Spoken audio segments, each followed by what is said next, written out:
Саламатсыздар ма балалар? Бізде бүгінгі тренировка презентациясы болады.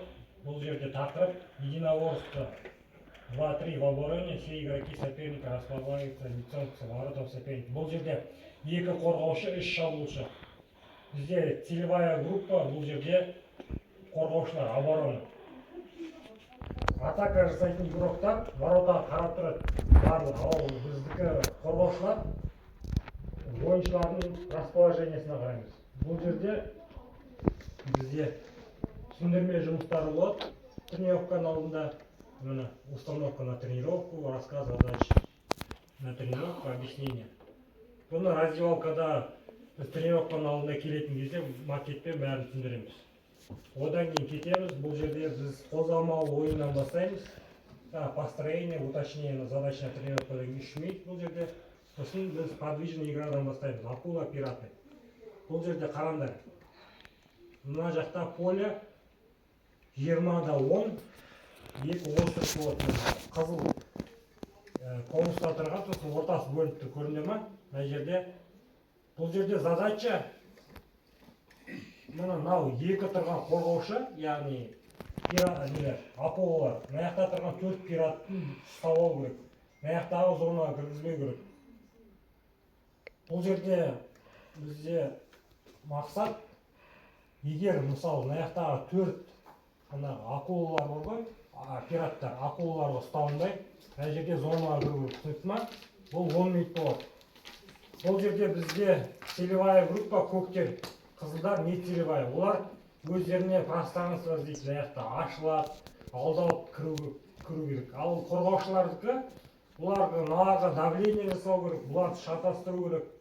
Яғни дистанцияны қасында тұрған қорғаушы екеуі алыстатпау керек. Мысалы, біреу мына жақта жүрмей, біреу артында қалып қоюға болмайды. Екеуі қасында жаңа 1-2 метр расстояние. И мысалы, төртеуі мына жаққа кететін болса, сол жаққа қозғалып, 10 жаққа кететін болса, 10 жаққа бірге ортадан келетін болса, күтіп алу керек. Мысалы, біреу тұрып қалуы мүмкін, біреу артта қалып қалуы мүмкін.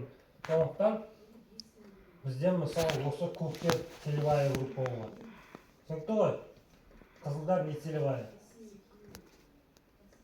Так, келесі. Бұл жерде основной часть 20 минут болады. Бізде бірінші жаттығу тура жаңағындай квадрат. Бірақ енді ортада 2 қорғаушы, 4 шабуылшы. 10-ға 10 расстояние шамалы азайтылған жаңа 20-да 10 болды. Енді бұл жерде бізде задача қызылдарда бір-біріне пас беру арқылы, қызылдар ар жақта тұрған ойыншылар бір-біріне ашылады. Ал көктердің задачасы бұл пасты өткізбеу. Бірақ мына жаққа кіре алмайсыңдар. Мына ограничение тұр ғой, мына жерде ортасы бөлінген. Ол жаққа кіре алмаймыз. Олар өйткені үш жердің зонасы бөлінген. Қызылдар басында осылай бастайды. Бізде көктер целевая группа. Олардың задачасы бір-бірін страховать ету, дистанция сақтау и қызылдағы шабуылшыларға давление жасау. Ошибка жасауға итермелеу, яғни допты аутқа шығартуға, пасты дұрыс бергізбеуге. Ал қызылдардікі бұл жерде өздеріне пространство іздейді, ашылады, 1-2 пас берді, уже мысалы ашық болса, мына жерде зоналар пас береді, ашық болмаса допты ұстай береді мұны. Пока көкте жабылғанша дейді. Түсінікті ғой? Бірақ көкте кіре алмайды мына жақта. Бұл жерде жаңағы нецелевая, қызыл дейміз ғой, нецелевая группа, бұл жерде олар пас ойнайды бір-бірімен, өздеріне жаңағы әріптестеріне пространство іздейді, забегание жасайды мына жерде бір-біріне пас беру арқылы. Так, келесі бұл жерде ситуациялық ойын, қақпа, бір қақпашы, 2 қорғаушы, 3 шабуылшы. Не көріп тұрық бұл жақта? Мына жақта не көріп тұрық мына нәрсе? Ворота, 2 ворота. Мына жақта үлкен ворота. Бұл жерде 15 зона болады бізде. Так, бізде қайсы? Бізде мына жақта целевая группа қайсы? Қорғаушылар қайсысы бұл жерде? Қызыл 2 мен 3 нөмірде тұрған ойыншылар. Мына жақта 6-5 көктер, бұлар шабуылдаушы ойыншылар. Яғни бұл жерде допты тренер мен либо ана басқа әріптестер пас береді ортадан жан жақтан. Мысалы бірінші ортадан бастайды атака, көрінді ма? Атаканы ортадан басталды, ол баратты оң жақтағы либо сол жақтағы игрокқа пас беруі. И мына жақтағы ортаға тұрған игрок уже мынау допты қабылдағаннан кейін ортаға кіреді ғой. Уже мына жақта екі ойыншы болады, мына жақта бір қорғаушы. Ол артта тұрған ойыншы мына жаққа забегание жасауға болады. Түсінікті ма? Егер мына доп мына жақта тұр, уже қорғаушылар мына екеуі оң жаққа қарай сырғиды по-любому. Сондықтан мына жерде уже зона ашылады. Пас бердік, мынау оң жақта тұрған ойыншы. Мынау уже 4-5 мысалы мынау зонаға кірген кезде 5-ке бөлуге болады. Түсінікті ғой? Либо басқалай. Сол жақтан басталды, уже 4 зонаға кіреді деген сияқты. Түсінікті ғой? Әртүрлі комбинациялар істеуге болады бұл жерде. Бұл жерде бізде әртүрлі прогрессиялар болады. Прогрессия дегеніміз ол қиындатылған. Мысалы доп аут, яғни ойында аут болады ғой. Ойын кезінде ауттан лақтыру мүмкін. Уже защитниктер соответственно мына шабуылшыларға жақындайды, шабуылдаушы ойыншыларға. Либо мына жақтан, оң жақтан, либо мысалы угловой зонадан бас беруге болады. Түсінікті ғой? Әртүрлі прогрессиялар болады. Егер мынау уже защитниктер шабуылшы ойыншылардың комбинацияларын оқып қойса, мысалы мынау қызылдағылар оқып қойса, уже бәрін біріп, уже гол тығып атса мына жаққа міне. Шабуылды допты алып қойды мына шабуылшылардан, шабуылшы ойыншылардан. И барып гол салып атса, уже шамалы қиындатамыз жаңа қорғаушыларға задачаны. Бұл жерде акцент қорғаушы ойыншыларға. Неғұрлым допты аутқа шығару керек, либо пасты өткізбеу керек мына жаққа. Түсінікті ма? Ал зоналарда. Ал егер бәрі ойдағыдай болып, мысалы, қақпашы доп қайтарды, тоқтап қалуға болмайды. Уже екі воротаның біреуіне атака жасау керек. Шабуылдаушы ойыншылар, соответственно, не істеу керек? А вороталарда гол салғызбау керек.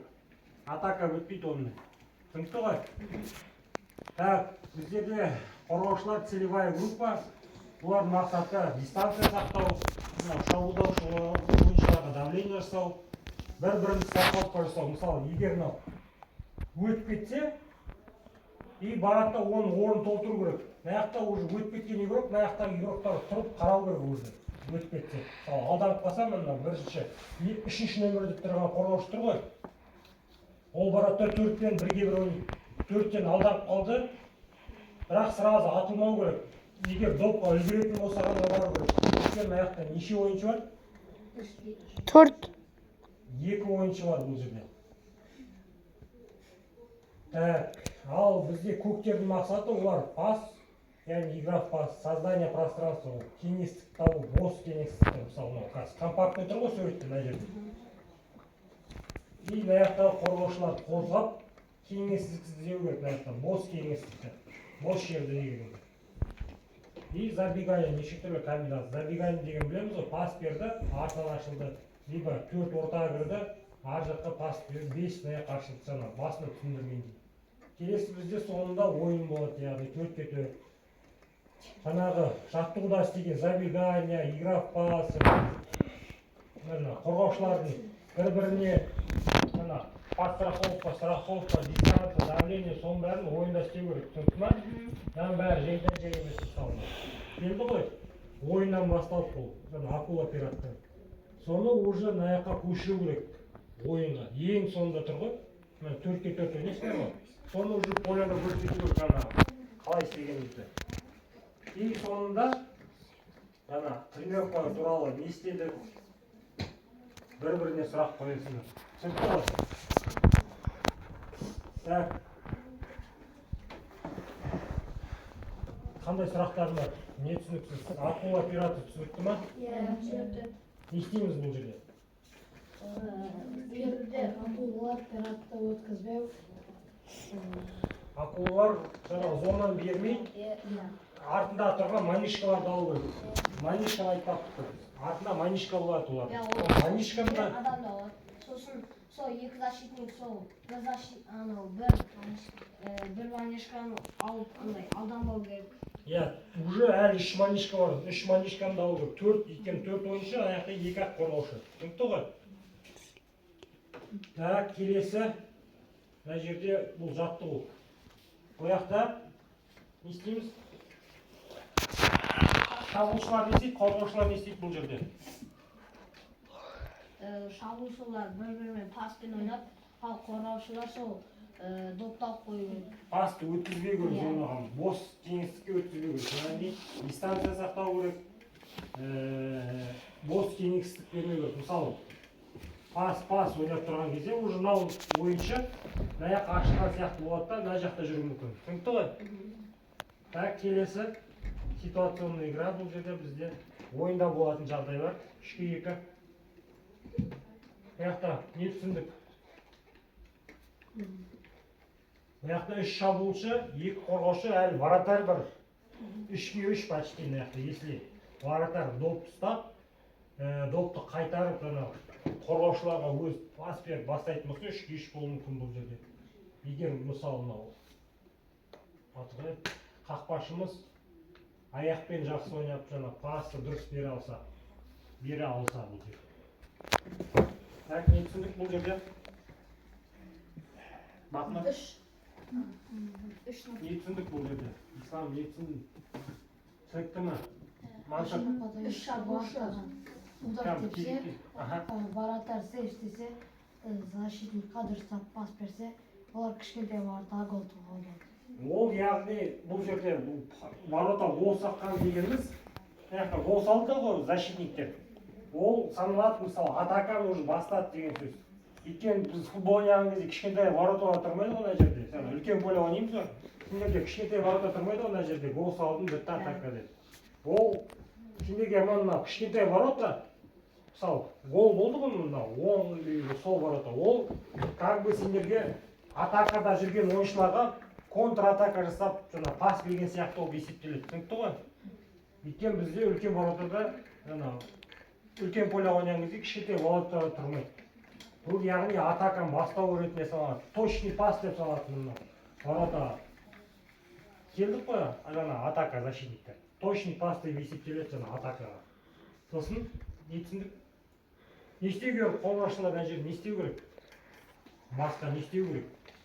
Мысалы, уже күшім бітті, допты ала алмай жатсың. Не істеу керек? Основная задача не істеу керек? Не істеу керек? Основная задача міне простой сұрақ сендерге. Қорғаушылардың ең бірінші задача не істеу керек? Иә, воротаны не істеу керек? Қорғау керек. Гол не істемеу керек?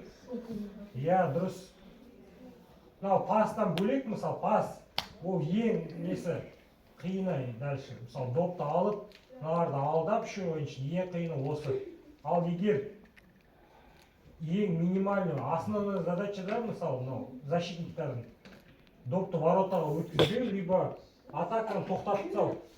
Атаканы тоқтатып тастау, гол салғызбау керек. Түсінікті ғой? Так, келесі. Мына 4-4 ойында не істеу керек? Ойында мына жаттығулардың бәрі істедік қой мына жерде. Соны не істеу керек мына ойында? Ойында мына шығару керек мына. Мынаның бәрі жазылып тұр ғой жаңағы. Ең басында келген мақсаттар тұр ғой, соның бәрі мына жақта жазылып тұр. И ең ойынды жеңу үшін не істеу керек? Жоқ, ойынды жеңу үшін не істеу керек мына жақта? Ойынды жеңу үшін? Иә, ойынды жеңу үшін не істеу керек? Счет ашасыңдар ғой, сол кезде не істеу керек? Счет аштыңдар ғой, иә, соны айтшы. Гол өткізбеу керек. Жоқ, ойынды жеңу үшін не істеу керек? Гол салу керек. Көп гол салу керек. Ойынды жеңу үшін көп гол салу керек. Сол соңында сосын уже тренировка жайлы сұрақтар қоямыз. Түсінікті ма тақырып? Так. Міне бізде тақырып қандай болды? Единоборство деген ол қақтығыс, талас, допқа талас деген сияқты. Түсінікті ма? Барлықтарына рахмет.